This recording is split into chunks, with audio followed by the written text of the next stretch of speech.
arrive, I might just blow your mind tonight. I'm so hyped, but it's no hype. From this height, it's direct hits on sight.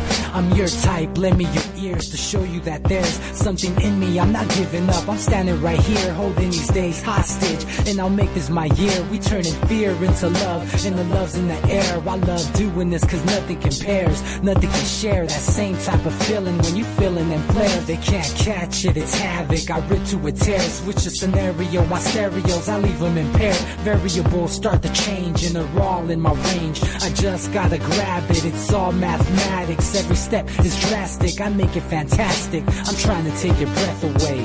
Asthmatic. This is live through the stereo. Go and let it blow, blow through the stereo. I'ma let them know through the stereo. Yo, here we go through the stereo, stereo. This is live through the stereo. Go and let it blow, blow through the stereo. I'ma let them know through the stereo. Yo, here we go through the stereo, stereo. Yeah, just nod your head with it, so explicit and vivid. Every image is intricate, intimate. I put my all into it, no scrimmage and no rules. I'm a pro tool, hear my heartbeat, beat into the vocals. I'm so loco, lost my mind, oh no. It's ponderoso, dope, so no overdose, cause it's dope, yo. Man, this is house grown, mixed with some milestones. So I let the style flow down like the Dow Jones, bringing it with some foul tones, letting the crowd know we getting loud, so it's eardrum rudiments. Yeah, we bring it rude again. Move, little hooligan. Music for tuning in, full time to the 10. I'm on my clock like I told you. I'm doing this for dreams we pursuing. Hey everybody, welcome back to the Anti-Media Radio Show once again with your host Nick Burnaby here on UCY.tv and the antimedia.org/radio. Happy to be back, alive and well, on this Wednesday, January 31st, 2018. Doesn't it seem like a really long month? Or is that just me? It just seems like January's just been going on forever. Happy to be through January for the most part, and on to the short month, and maybe we can get the spring started a little early. Hopefully everyone enjoyed the super moon. They were calling it like a million things. Super blood, blue, dark moon. I forget what they called it, but I didn't see it this morning, but I saw it right now when it was coming up over the eastern horizon, and it looked really nice. Dark orange, and I guess that's why they call it the blood moon. It looked really cool. A lot of ground to cover tonight, and first order of business is the State of the Union address. I unfortunately tortured myself and made myself watch it, and then as if that weren't enough, I went and watched Bernie Sanders' response to it, and that was tortuously boring as well. Of course, Bernie Sanders at least is a well-intentioned kind of politician, whereas Trump is kind of openly like, yeah, screw everyone except for white Christians or whatever. But the two things really stood out to me from the State of the Union. First, and this was actually pretty awesome, how Trump opened up the speech with praising the Cajun Navy and their kind of community relief efforts going on down in Houston. That was really, really nice. And you guys know me, I don't praise Trump, like I don't, but the fact that he kind of opened that up with the Cajun Navy, that surprised me. Like, I did not think that was coming. And, we've had a few guests on. We had, who was that? I think we had Dan Johnson on the show from We Do Better, which is one of the organizations that actually helped coordinate with the Cajun Navy and provide support for them to help them rescue people. And then a member of our team, Aaron Nelson, he's kind of, I want to get him on the radio show sometime soon, but he's kind of shies away from the camera and the spotlight. But, he was instrumental in helping save thousands of people down there, working with the Cajun Navy and coordinating them with the Coast Guard and other people. So that was basically one of two things that stood out to me. The other thing, of course, is just the lengths to which Trump went to demonize North Korea. I mean, it was just on and on and on and on about how North Korea is so bad to its own people, and North Korea is this, and North Korea is that. Yeah, exactly. It's like Iraq all over again, man. Yeah, dude. And, there's a great article today on The Intercept, which you can also find over at theantimedia.org on the homepage. Let me pull it up, because it also had a great title, too, and the great article. Let's see. Donald Trump's North Korea rhetoric during the State of the Union is an ominous carbon copy of Bush's words about Iraq 15 years ago. Who was this by? John Schwartz, I think. Yeah, John Schwartz at The Intercept, one of their really good writers. But it was, basically Trump took all the stuff out of Bush's playbook that he used as a pretense, or like the precursor to invading Iraq. I'm sure you guys remember that. I remember watching that as a young man. 15 years ago, I was probably like 15 or 16 years old. Yeah, I must have been 16 by then, because they do this thing on the same day every year, I guess. I remember watching that, and afterwards, I'm not even playing. I was like, you know what? Like, shit, I'm kind of excited about bombing Iraq. Like, they deserve it. Like, at the time, as a 16-year-old kid whose parents were watching CNN, I pretty much was, like, on board with it. I'm like, yeah, Saddam is an asshole. He's killing babies. He's in bed with Osama bin Laden. He's basically Al-Qaeda. They're manufacturing weapons of mass destruction, this is right after 9/11. Everyone is so fucking scared of their own shadows. They're like, oh shit, like, yeah, we got to just do something. I don't care what it is, just bomb somebody. You know what I'm saying? And look, we're not in that situation right now as with that like post 9/11 thing. But regardless, Trump and before Trump, they've been laying the groundwork for military action against North Korea for a very, very, very long time. In fact, I would say, the moment the Korean War kind of came to its stalemate, because, it hasn't actually officially ended. It's technically still going. It's just like a truce or an armistice or whatever. I would say from the moment the Korean War ended, they just continued on with this anti-North Korean propaganda. Of course, back then it was because they were communists, and now it's because of the rockets and the missiles and that, and, because Kim Jong-un is such a bad guy that, imprisons his own people, as if the United States doesn't have the largest per capita prison population. In fact, the United States prison population dwarfs that of North Korea's. I mean, it's hard to find a moral high ground. I mean, don't get me wrong. Kim Jong-un is a crazy megalomaniac, authoritarian. For all I know, he's doing the most horrible shit. But also, for all I know, I don't really hear that much about North Korean police going around killing 1,000 people a year. I mean, the numbers, I haven't checked the latest number, but there was already like 70 people killed in the U.S. by police just this month, first month of the year. So it's kind of hard to go around and say, oh, well, you guys are so bad when you haven't dealt with the stuff that you're actually doing yourself. The United States has a host of issues. I mean, for one, I'm sure anyone living in a big city can tell you about the homeless issue. I know here in San Diego, I don't know the exact numbers, but it seemed to have ballooned like 500%. I used to do a lot of, back when the Occupy movement was still kind of lingering around, I used to go out and, feed the homeless and hand out clothes and sleeping bags and tents and stuff in San Diego. And back then there was like a 1 square block tent city for the homeless down in downtown, which, it was just kind of the spot where there were just so many of them that they got left alone.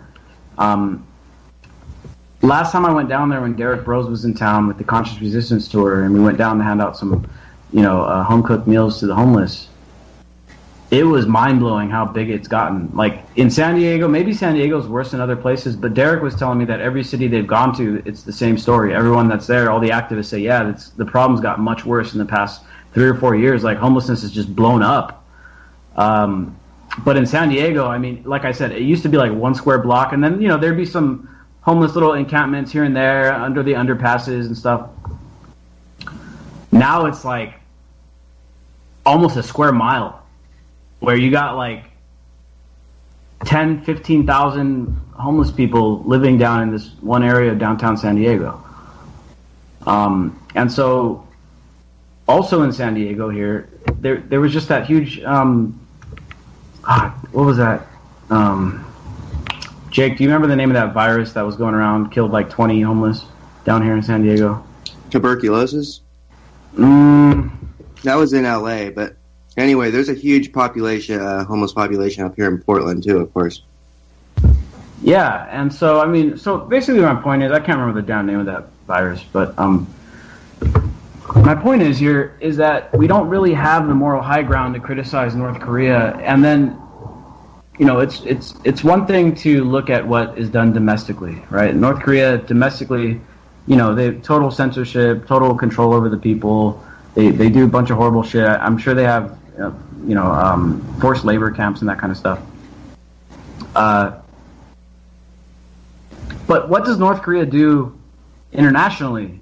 You know, that's the big question.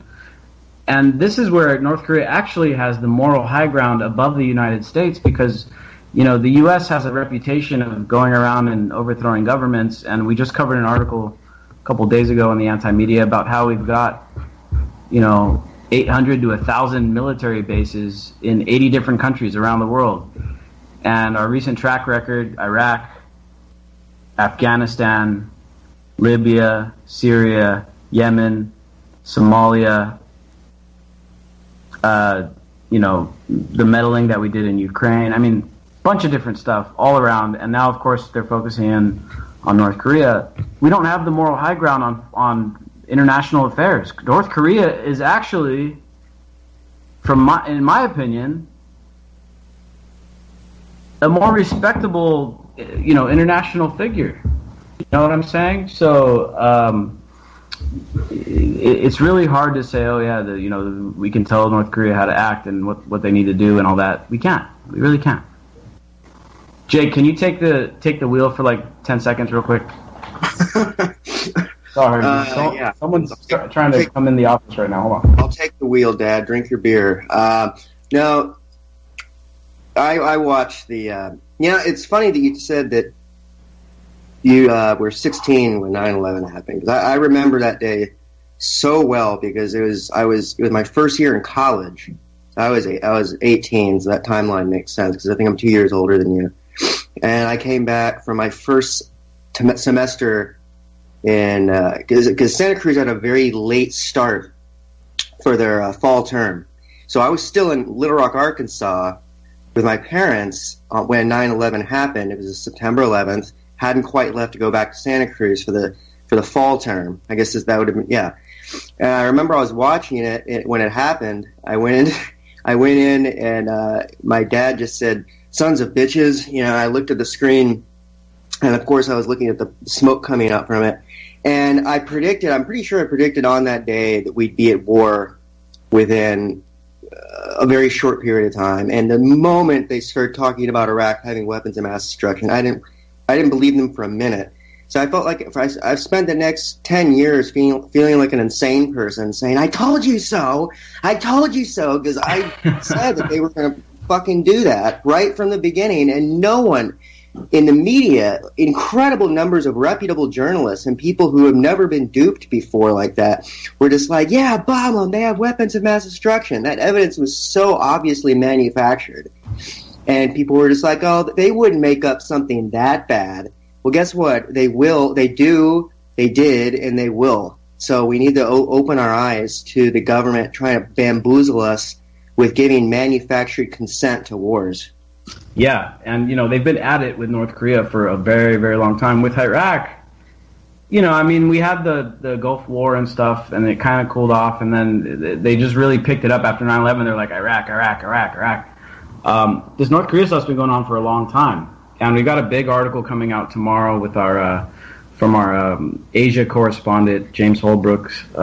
He's going to be he's going to be posting an article tomorrow about kind of some of these warning signs, because we're piecing together some stuff.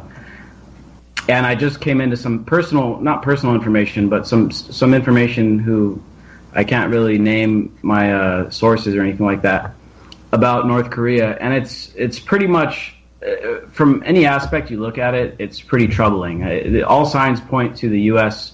getting ready to do the whole, the quote unquote bloody nose strike, which is supposedly just a one-time hit, and they're going to like bomb a nuclear facility in North Korea and just hope that that's how it ends, because good Lord.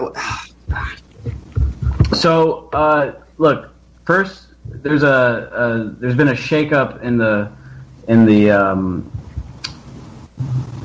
the Korean foreign policy front from the U.S. There was a guy that was supposed to become the ambassador, and he's considered hawkish by many measures, but apparently he wasn't hawkish enough to the Trump administration, and so he got the boot. He found out that he wasn't going to be the ambassador. He wrote an article today, I think today he wrote an article saying, hey, you guys need to start paying attention because it's about to get real with North Korea. I mean, we're getting really close to striking them, and of course these guys are going to sell it to us as like, oh, we're just going to do a one-time strike, and it's just, we're just going to take out the bad stuff, and that's it. But of course, these things are way more complicated than that. North Korea is probably going to retaliate.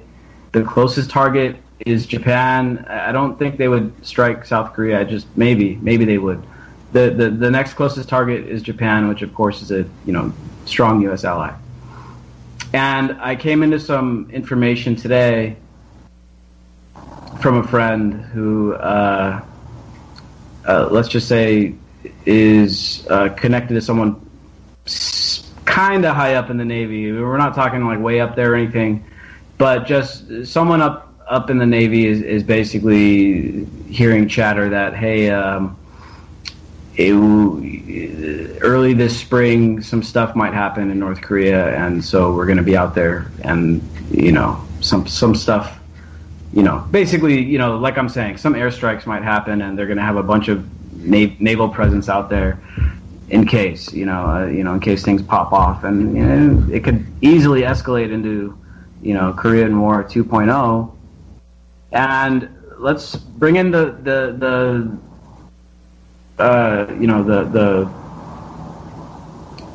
third factor here is China. Now, China's made its stance pretty clear.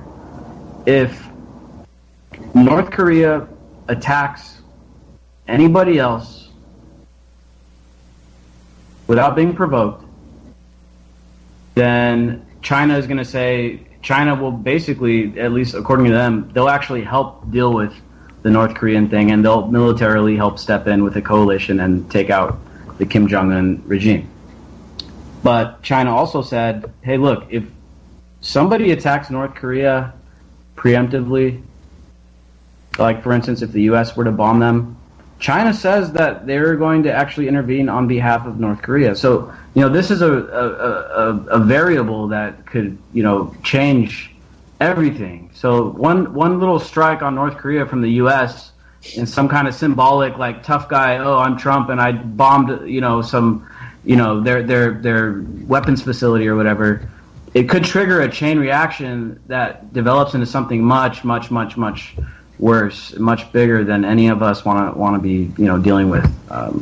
And so, there's that. And so that's something we're going to be covering a little more tomorrow on the Anti-Media. Keep an eye out for that article from James.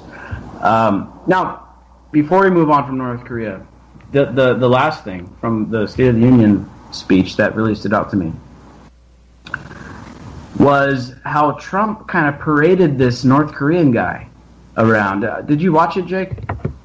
Yeah, I did. That part was insanely intense propaganda.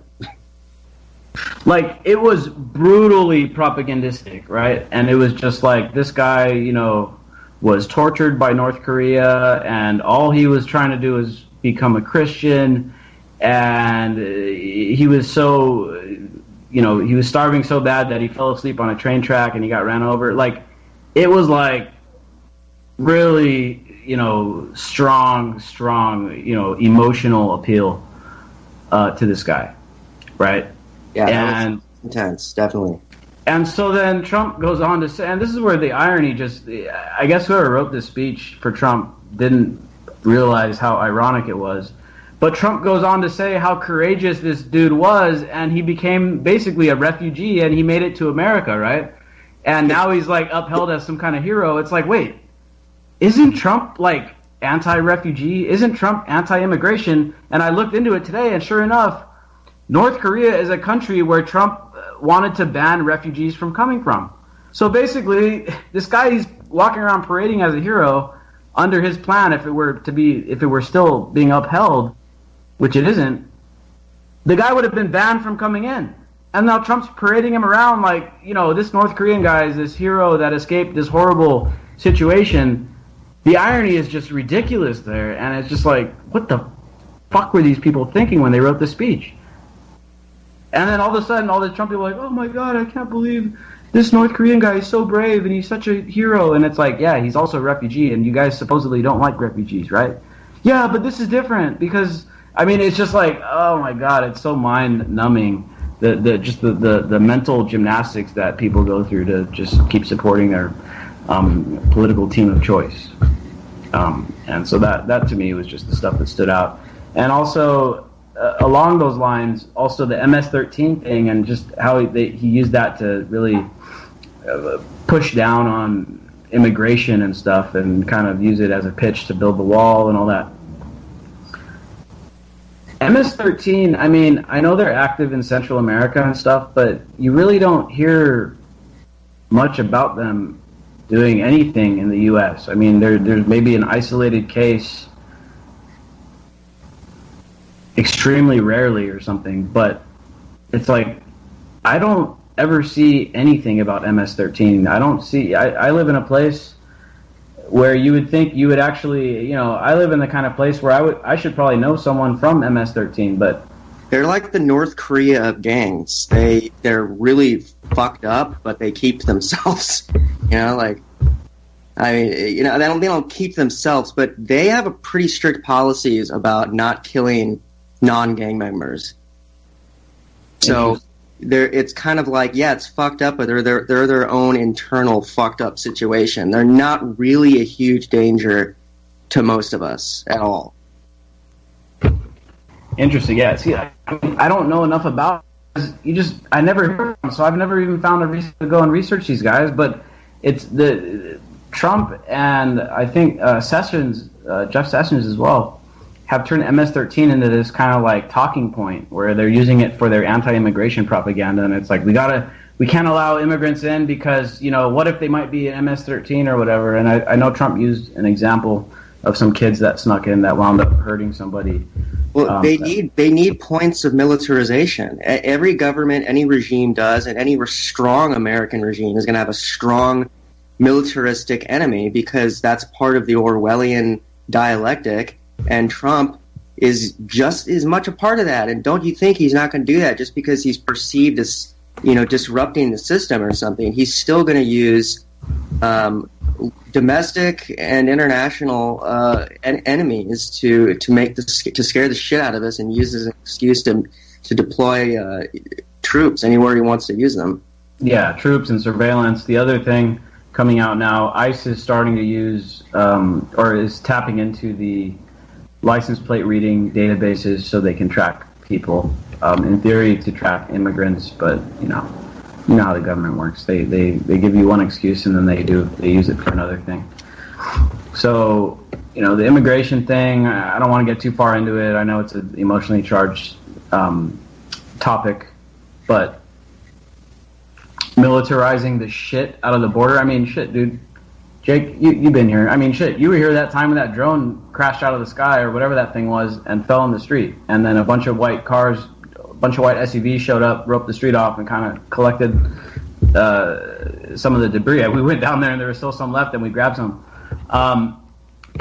It's so militarized right here where I'm at. It's like you can't be outside for more than 10 minutes without seeing a jet or an F-16 or a Black Hawk or one of those Osprey. Anyone seen those Osprey planes? Are they? They're not really planes. It's like a cross between a plane and a helicopter. Man, those things are like intimidating as hell. They fly them over here all the time.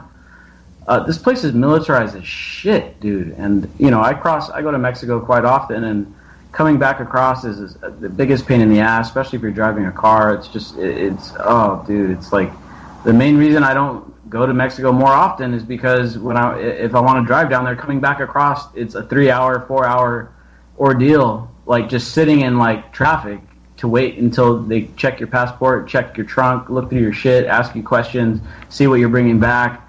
I mean, and if you're unlucky, they'll demand that they look through your phones and check your laptop or whatever you have with you. I mean, this stuff is happening now. In fact, a friend of my family, 16-year-old girl, was detained in the line, a U.S. citizen detained without giving any.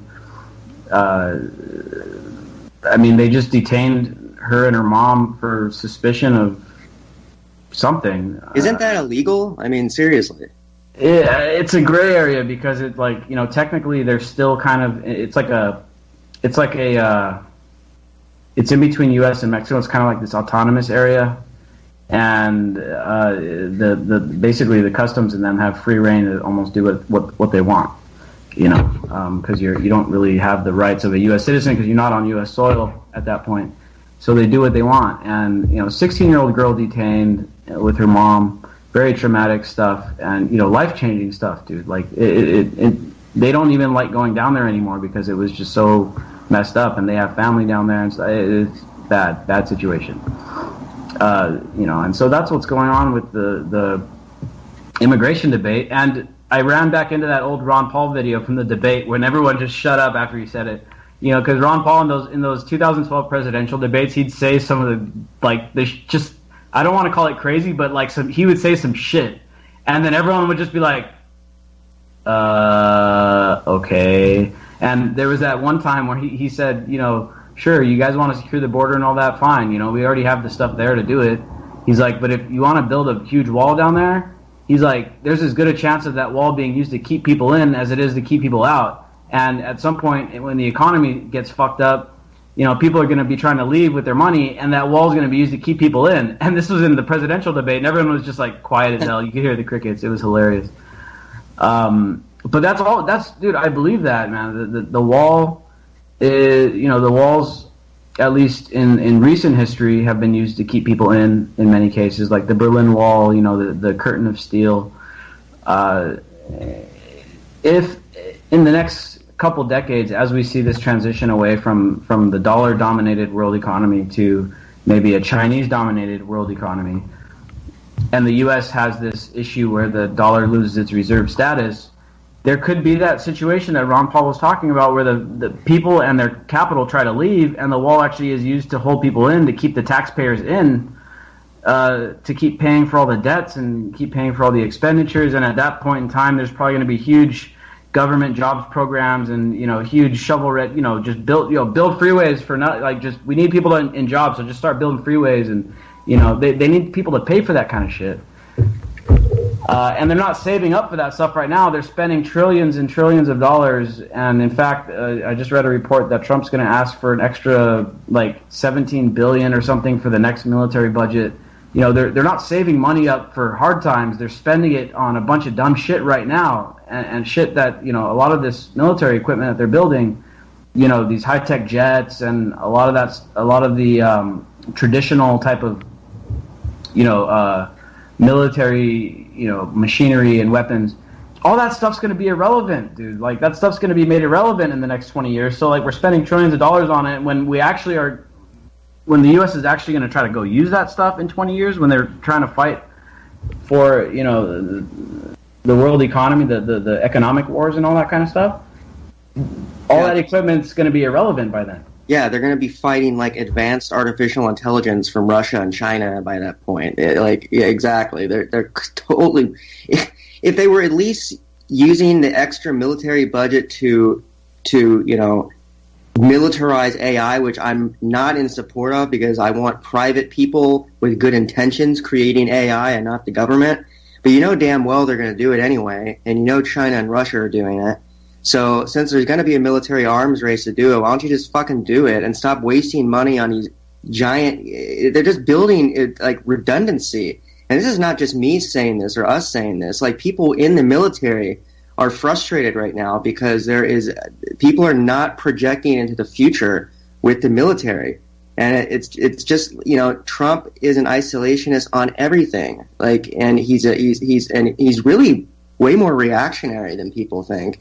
He's regressive on a lot of you know, social issues, and he's regressive on reform in a number of different issues.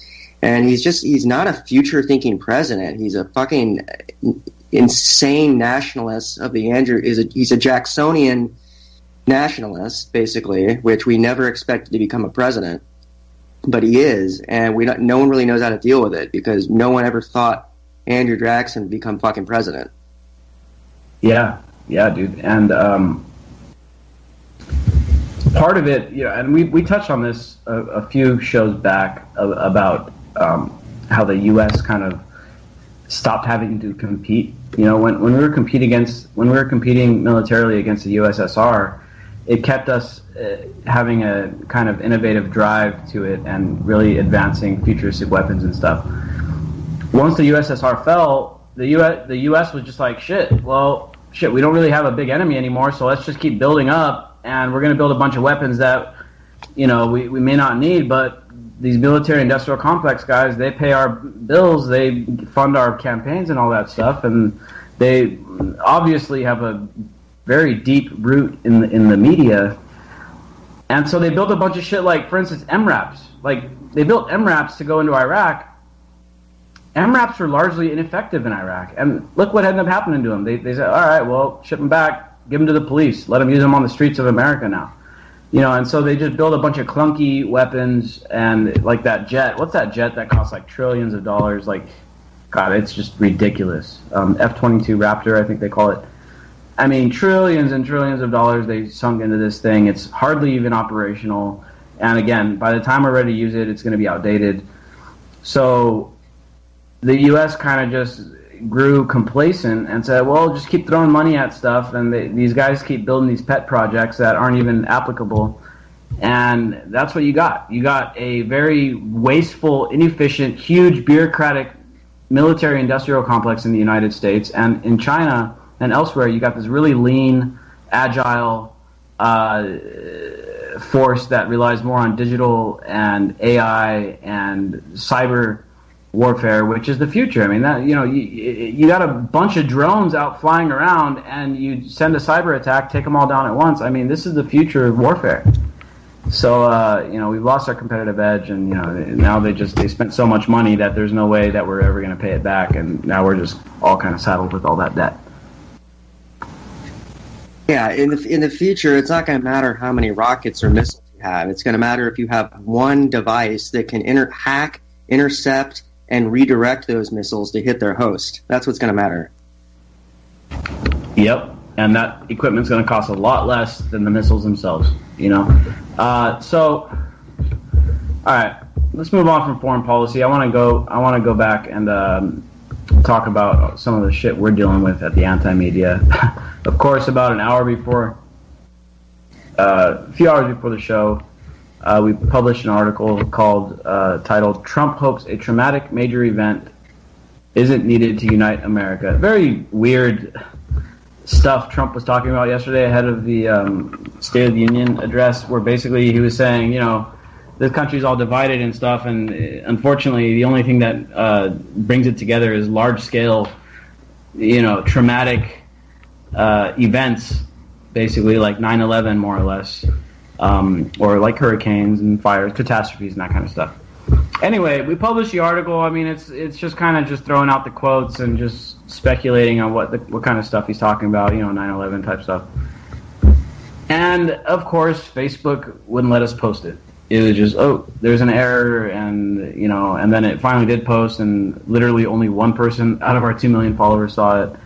And so I deleted it, and I tried to post it again, and it said, oh, it cannot post. And then I tried to post it again, so it cannot post. And then I go back, and it posted twice. And it's like, what the fuck is going on? So anyway, we've been talking on the show about some of the struggles we've been dealing with. And it's not just us, but, you know, of course, you know, we're going to talk about our issues. Because, I mean, I feel that the anti-media is one of the better independent media outlets out there that hasn't gone down hasn't sold out to the crowd mentality and just got on the Trump train, or just went crazy conspiracy, everything's a conspiracy thing.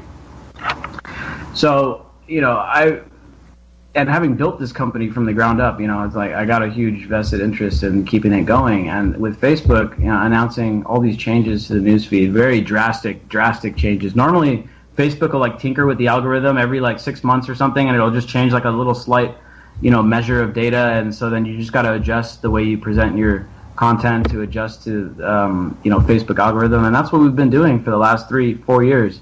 When we first started the anti-media, it was kind of a wild west, and that's how we blew up so quick. Our shit would go viral as hell. And then, Facebook started reeling it in slowly over the years and just tinkering with the algorithm. But the most recent stuff has been just drastic changes. And now, of course, there's a bunch of different factors going into this. Number one, Facebook is just trying to extract as much revenue out of its platform as it can, and so for that it does what it does from a business standpoint, which is at least somewhat understandable. They want to make money. Okay, they want to make money. Fine. The other thing is that they caught a lot of heat after the election, when Trump won, for all this fake news stuff, and everyone was like, oh, well, Facebook needs to do more to control the flow of information. So basically, there was a chorus of media outlets calling for the censorship of media. And when you think about the war on free speech, you normally think about it coming from government. It's the government's trying to censor people, and the government's trying to silence activists, and the government's trying to silence the opposition. What I found very interesting after the election is that much of the calling for censorship was actually coming from, it started off from the big hit came from the Washington Post, when they started talking about how everybody that goes against the military-industrial complex works for Russia, including us. They accused us of working for Russia, either directly or indirectly, as just a useful idiot, they called it. So they said I was a useful idiot for Vladimir Putin because we challenged the blatant empire that exists in the United States and around the world, that we spread all around the world. For that, we worked for Russia, apparently. And so it was really surprising to me that this call for censorship and controlling of the newsfeed and just filtering out anyone who they deemed unworthy of getting viewership, the fact that it came from mainstream media outlets was just pretty surprising. But then later on, I'm like, well, it kind of makes sense. They're trying to regulate the competition, and that's a pretty common thing in the business world. You get your lobby, and you get your politicians, and you have them regulate your competition, and then gives you a more competitive edge. And so then it made sense to me. It's like, okay, the mainstream media is trying to get Facebook to control the flow of media because they've lost control of the narrative, and they've lost control of their profits and the people who pay them to spread influence, which is more or less, that's what it is. Look, I've been working in this industry for 5 years now. The media business isn't very profitable. It's not. I live a relatively modest life. All of our workers live a relatively modest life. It's not like, we're out getting rich off of Facebook likes and, people reading our articles. You make a living, but it's a modest one, right? So it makes you ask the question, well, why does a guy like Jeff Bezos, now the richest man in the world, why does he buy the Washington Post? And what is the motivation there? Because Bezos obviously is a guy that likes making money. He bought the Washington Post as a company that was actually losing money. And when you start asking those types of questions, you start realizing, okay, well, these guys aren't actually buying media companies to be profitable. They're buying influence, and they're trying to spread influence. And that's kind of and I think that's what a lot of this fake news nonsense has to do with, is these guys, it's not that they were losing clicks to the independent media per se, they were losing influence to the independent media. And of course, yeah, dude, there's a bunch of fucking bullshit websites out there like Your Newswire, Neon Metal, and all them that spread a bunch of stupid shit all the time. And yeah, I wish people were smart enough to fact check that stuff and not just click share the headlines or whatever, because it confirms their biases and all that. But that isn't the role of other media companies. Shouldn't be asking Facebook to regulate other media companies. I mean, it's a huge conflict of interest. And so I think part of Facebook's recent rollback of news posts or page posts in the news feed was just because they're tired of getting criticized. They're tired of every time something happens, like, oh, Facebook didn't do enough. And so, I mean, I get it. I kind of get what they're, doing. It's like, okay, Facebook, like, all right, you guys all want to talk shit? Fuck you then. We're just taking it out. We're taking it all out of the news feed. Fine. Okay. And then now an even more pressing point, headline from today. Facebook says its users are spending 50 million fewer hours a day on the platform, and it just recorded its first year-over-year decline in U.S. Users. So basically, Facebook is now shrinking in the United States. So this is the other reason for what they're doing with tinkering with the algorithm, is they're trying to recapture the audience. They're trying to say, shit, well, why are people getting put off by Facebook? Why are people not wanting to spend so much time? Why isn't it growing anymore? Why is it shrinking? Well, I'll tell you my honest opinion on why Facebook is now kind of a place. Like, I go on Facebook every single day, and it's just like, fuck, why am I seeing the same 5 posts over and over? And why does it just seem so stale and stagnant? I'll tell you why. My opinion is that Facebook tried to overdo the algorithm with the newsfeed, and they want to. It's even if you read the latest release on what they're attempting with the newsfeed, it says right there, we are going to serve posts that we predict you want to see. So what Facebook has done is it's gone way over the deep end with trying to figure out what people actually want to see, and aren't letting people just see what they see. And that was, to me, that's like the beauty of the internet. Seeing stuff that you're not necessarily searching for. It's like you find some like random thing on Facebook and it's like, oh cool, I get to learn something new today. And now it's just like, here's your echo chamber, here's what we predict you want to see. We're gonna keep showing you all the shit you want to see. That's fucking boring. Like, it's boring. Facebook is boring as shit now. It is. And so that's my opinion on where they went wrong, is when they start just trying to overthink the newsfeed instead of just letting it be the Wild West. Let people post, let the post show up, let the fake news be fake news, let the real news be real news, and let, like they say, let the gods sort it out, Facebook tried to become the government of the internet. Yeah, dude. Like they tried to be the NSA of the internet, basically, and they overdid it. And now it's like not a human newsfeed anymore. It's like this robotic, algorithmic, AI serving up what they think you want to see. And what it turns out, it's not really what people want to see. What people wanted to see was the Wild West. They want to see whatever shows up, not what they think you want to see.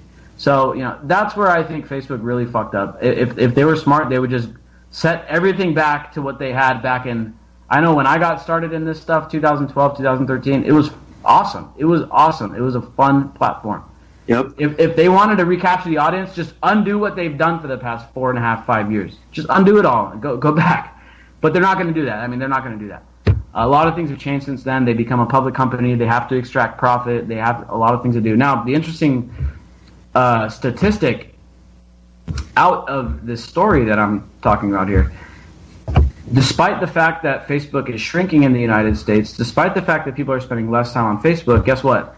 Their revenue is up pretty well too. So they are making a lot of fucking money. They're making a lot of money. But when they start having users flocking away from it, they're going to be in trouble. Anyway, back to the topic here is how we're dealing with this. Because our entire business plan, the anti-media was born on Facebook. Back when it was the Wild West, we started this fucking organization with one meme that I made on Microsoft Paint. It was like, I look back at it now and I'm like halfway embarrassed and halfway like amazed by that fact that meme went viral and started this whole thing off. But back then it was possible. Now it's not. So we started this off with our whole business model built around Facebook, built on top of it, because it was such a great platform at the time, and it worked out. Like, we built this thing up into, at one time, we were like in the top 7,000 websites in the country. You know, it's kind of dwindled a bit from there. And I remember one time there was a 1 week where we reached 150 million people on Facebook through the Anti-Media Facebook page alone. 150 million people in 1 week. I mean, it was like we had a couple of like super viral memes that just went crazy. Those times are gone. Like, they're gone. And so we're now having to adapt. Like I said, over the years, Facebook would tinker with the algorithm every few months, every 6 months. But with these new sweeping changes, it literally has forced us to rethink our whole business model.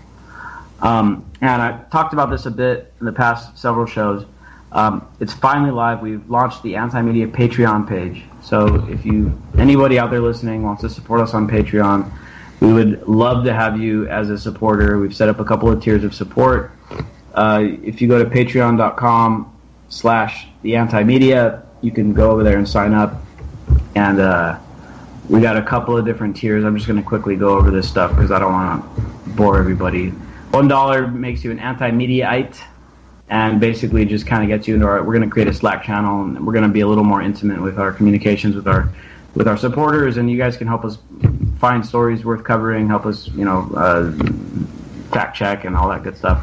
Frontline supporters for $5 basically are going to be a little more like hands-on, and we're going to do monthly video conferences, and you guys can talk to us, and yeah, I mean, we're I'm sure everybody wants to talk to us, but I'm sure some people do. We'll give you back rubs. Yeah, dude, we'll give you digital back rubs and none of that creepy shit like Weinstein, because we don't do that kind of shit around here. Yeah, anti-media will be the next big Me Too scandal. Yes. No.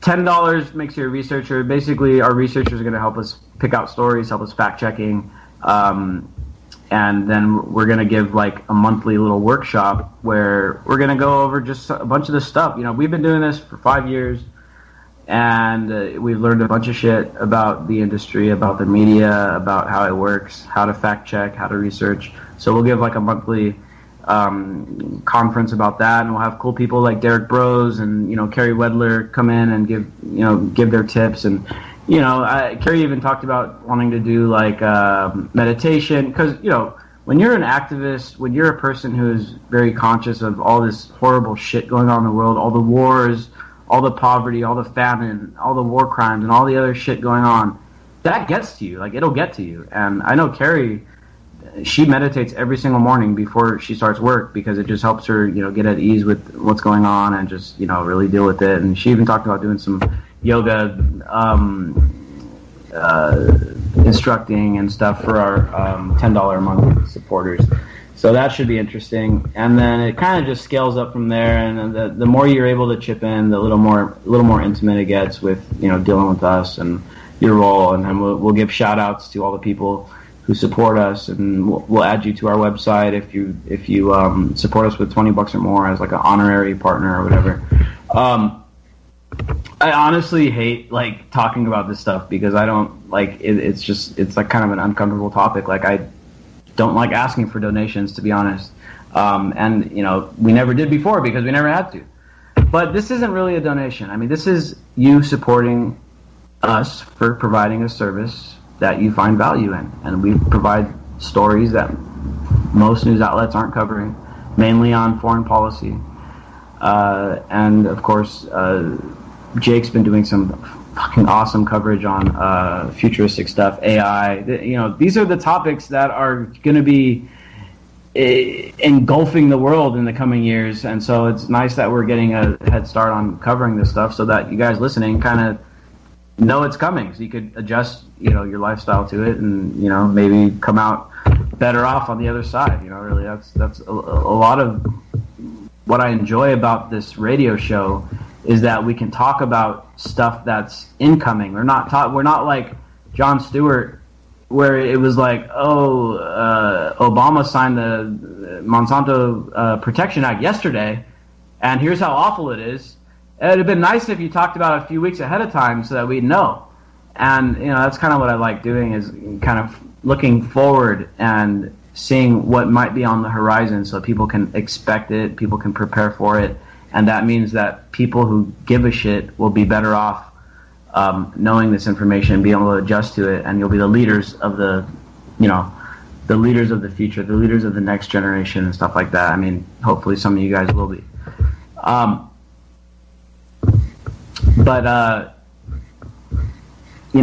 That's what I like about the show. And then, of course, people find various different reasons to support us on our website. Even if it's for the memes, we got some fucking awesome memes. So, yeah, if you could support us on Patreon. Oh, yeah, and let me shout out the people who have already pledged their support to us, because we've already got like 8 people that are already supporting us. And we just launched it yesterday, so that's already pretty good. Bernadette Cassidy, Diane Pike, Jennifer Depew, Amy H, Sandra Eden, who I actually know, she's a friend of mine here in San Diego, Anthony Rice, Danny F. Quest, News to Share, which is Ford Fisher. I want to have him on the radio show sometime pretty soon. Really interesting guy. He's doing a lot of he's actually making a documentary right now about transhumanism, which, Jake, I know you're interested in as well, so I think it'd be cool to invite him on the show, and I know he'd be down to be on the show. So everybody that's supporting us, thank you very much. And Jake's mom is, according to Jake, is going to support us as well, right? Yeah. I think they're getting in at the $50 level. So I suppose that's awesome, dude. That's huge. Like, that's huge, dude. That's huge. Yeah. I suppose that means you'll be flying them out for like lobster dinners and stuff. Oh yeah, for sure. Every 6 months. Oh yeah, so Nick, you've always been reluctant to fundraise. I mean, I even tried to get you to do a Kickstarter for a anti-media documentary, and you didn't want to because you genuinely don't like fundraising. This is kind of like dire straits, like the big epic moment where we need the true anti-media audience to stand up and help us.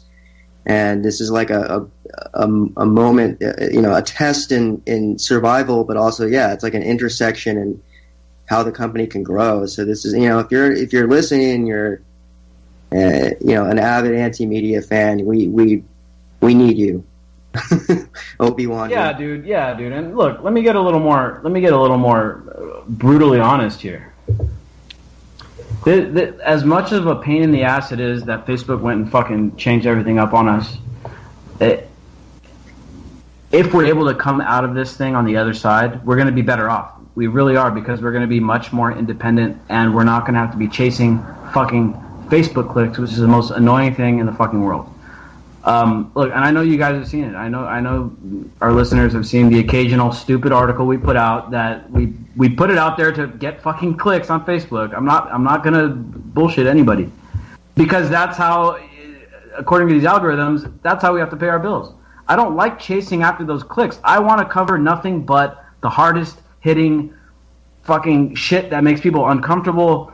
Not our readers, but like it makes corporations and governments and warmongers uncomfortable, and I want to put out the most in-depth investigations, and I want to put out the most awesome solutions and the most interesting shit. But in our current model with Facebook, we do have to chase clicks at times, and unfortunately that's just how you pay the bills, and that's one of the pitfalls of relying on Facebook clicks. If we get this direct support from people on Patreon, we don't have to chase those clicks anymore. We can spend the resources investigating stuff, and it's heartbreaking sometimes, dude. When sometimes a writer will give us an article that's like 5,000 words, and it's like they put days and days into it, and we're like, oh wow, this is a great article. We post it on Facebook, and it gets like 70 clicks or 50 clicks or even less, and it's like. Yep. I've been there. Yeah, dude. I mean, we've all seen it, and I personally have spent so much time on articles only to see them flop. that it really can get to you at times, especially if you go if you get a cold streak and you go like 10 articles in a row and it's like they just flop on Facebook. I mean, not that they're bad articles, but it's just the algorithm. Conversely, when you have a good one that really reaches people and gets out there, man, it's a really great feeling, and knowing you're reaching that many people, Exactly, dude, exactly. It makes it all worth it, right? Absolutely. So, look, if you can support us on Patreon, please do. If you can't, I totally understand. Please don't feel obligated. Don't feel guilty about it. Everybody doesn't have to support us. We got 2 million followers. I'm sure we're going to get enough people to support us. It'd be great if you could, but it's not mandatory. Maybe if people can't donate financially, maybe just sign up on Steemit and just follow our page when we're on there. Yeah. I'm going to get into that right now. Sorry. Oh, no worries, dude. That's actually the very next step. So we posted an article today, a little dire, just kind of calling to action some of our fundraising stuff, some of our next step, how we're adjusting our business plan, to this Facebook change. Patreon, the first thing. Steemit is number 2. Now, I got some good news on Steemit. Given the fact that we are a big media company and we have a big audience, and I've been able to form a coalition with several other publishers, and I was able to approach Steemit, the people that run the company or the organization. I was able to approach them. I had a call with them today. They are very excited about us moving over there. They've offered to assist us in several different ways. And so it looks pretty promising that we're going to find us a nice base of support over on Steemit. So today after I got off the phone with them, I felt really good. Felt like a huge weight off my shoulder. I think Steemit is really going to help us fill in the gaps in revenue to keep most of our staff on board and not have to do any cutbacks and all that good stuff. Follow us on Steemit, steemit.com/ at the little A email sign, anti-media. And we're going to be posting our introduction post tomorrow. So keep an eye out for that. Upvote it, re-steam it, do all that good stuff, share it, whatever. You can post it on. So we're officially on Steemit now? We're officially on Steemit. We're right, posting our introduction. Our introduction article is coming out tomorrow. We already have our account set up. And like I said, I talked to some of the guys that run it, and they're super happy about us going over there. They look forward to helping us, be successful. So, really great news on that front. The other thing that you can do to help get around the whole Facebook algorithm stuff is we have a newsletter going that we're really starting to customize and get it fit for each user. I know some people don't want to have an email in their inbox every single day from us. You can set it to come in every week. You can set it to come in just once a month, or you can set it to come every day. If you want it every day, you can get it every day. So there's that. You can go sign up on the newsletter. You can sign up for the newsletter at theantimedia.org. Just scroll down to the bottom of the page, enter your email, and that's pretty much it. And of course, just visiting the website directly. I know probably the listeners listening tonight probably already do that. And then donating shares. Like, this is the easiest thing to do. Come to our website, see an article you like, share it on Facebook, share it on Twitter, put it on Reddit, wherever you find your home on social media. Just throw it out there for us, and that helps a lot. Because we still have ads on the site. We still make money from the traffic. And so just, if you can't afford to donate, if you can't afford to pitch in on Patreon or whatever, that's fine. If you can just donate some shares, that works too. And all this stuff together, Patreon, Steemit, we're still going to be posting stuff on Facebook. We have a big following on Minds.com. We got Twitter, Instagram, and all that stuff. Dude, we're going to be okay. I think we're going to be okay. We're going to keep going. We're going to keep fighting this fight. Thank you all for supporting us all this time. It's been a lot of years, and we'll be back Monday. Peace out. But call it a reality, cause there's no illusion. This is live through the stereo. Go and let it blow through the stereo. I'ma let them know through the stereo. Yo, here we go through the stereo. This is live through the stereo. Go and let it blow through the stereo. I'ma let them know through the stereo. Yo, here we go through the stereo.